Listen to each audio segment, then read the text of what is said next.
ìjọ ure ni o ìjọ ure ni ìjọ ure ni o ìjọ ure ni ìjọ Olúbùnmi ayé o ìjọ ure ni ègbè lórí mi ìjọ ure ni o ìjọ ure ni ọ̀yà ọ̀kẹ́ bẹ̀rẹ̀ mọ́lẹ̀ mújó wẹ́mẹ̀ abùrìbùrì jíjó ìyá o ìjọ ure ni o ìjọ ure ni ìjọ Olúbùnmi ayé o ìjọ ure ni. ojú ọ̀nì bákan ti rọ́dún dandan nìkan ní sọpẹ́ lọ́ọ́ dánú wáyé tóró òun líle èmi inú kọ́bá kan gbá o ẹ̀kan tí kò tù tán yóò gbé lọ aṣọre mo sì rẹ̀kú amújíjẹ kò ní láàrin pébí torí pharmacist Mary Olúbùnmi ọ̀kẹ́ ni mo kàn ṣe ábẹ́ torí ọmọ anímáṣàhùn ni mo bò ṣe bọ́ sóòrèrèdè o òní ìjọ kẹwàá oṣù kẹsàn-án ọdún nìkan ìṣàyájọ́ ìjọ kan ó bí ọ ìjọ ayọ̀ lẹ́jọ́ òní jẹ́wẹ́ kan àmọ́ sùbí ọ̀yà high chief Dr. Jimmy Michael kẹ́mi kọkàn agbọ́ òwò lílò ní òkú adágọ̀jọgọ̀jọ aláṣẹ àti olùdarí Betac Pharmacy Ìkàrẹ́ Àkókò ọ̀yájà àjọ yádọ́lẹ̀ àbára o ọmọ anímáṣàhùn OYE-EKITI náà bí ọbí bàbá rẹ o máa bá ọ délé o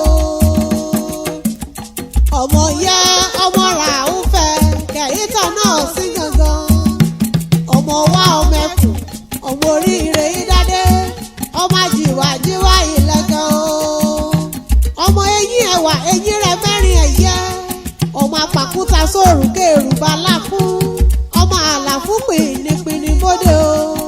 ọmọ amọ̀nà òde ọyẹ́ hàn ọmọ agbẹ́bí nílá ọyẹ́ jogún náà kàn yí kì í lú lérí ọmọ àgbógbó mọ̀ọ́dá o ọmọ agbọ̀yà níbi gẹ̀rẹ̀gẹ̀rẹ̀ òrọ̀nà ọmọ agbárígbó gẹ̀gẹ̀ bọ́lé òun lọ́rí ọmọ àgbógbó mọ̀ọ́dá ó gbó mọ́ni burúkú lórí o ọmọ alágbàdo rárá rúru arimọ̀nà kéègbé sínú àgbàdo oyè ògbé kéègbé ọmọ nínà ìránlúṣẹ́ o ọmọ wa ọmọ ẹkùn ọmọ ìràwọ̀ síkẹ̀ ibà àgbálẹ́rù o ọmọ àmúmú àmọ̀wọ̀ ọmọ gbàmígbàmí àbójúmi àmìà ọmọ làkàn ibà kíkí ọmọ òpè mẹ́ta ẹrù odi tùtùrùtù ọ̀kan tùtùrù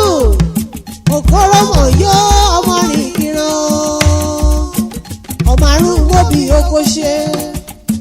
ọmọ àmọ́bì ìdọ́dẹ akérésé Olúbùnmi ọmọ méjì sí mi míyè sí mi ulẹ́rẹ̀ ni mo ti hí àmẹ́tì lọ ọmọ ẹja lílákẹ̀ ìdádòdó ọmọ olúṣù àrógùn robẹ́ o ọmọ ọlọ́yà ègbó ọmọ aṣọ́rò ṣìkù etí tù sí ọmọ ọlọ́yẹ kẹ̀yìntàn náà sí gangan kọ́ ọlọ́yẹ gbogbo kètè yíyan ni ò àmúgbò ènìyàn síra ọmọ olùfẹ́ ọ̀ni wọ́n ti ṣọdún èyí ò wọ́dẹ̀ aṣọ ọ̀pọ̀lọpọ̀ pharmacist Mary Olúbùnmi ọ̀kẹ́ ọmọ anímáṣàhùn èyí Fọláṣadé èyí Olúwatóyìn èyí Fọláyẹmí èyí Olúwaṣeun èyí Olúwa fẹ́ràn mi ò èyí Olúwa kẹ́mi lábẹ́ bó ti wù kọ́ ọpẹ́ láyé tó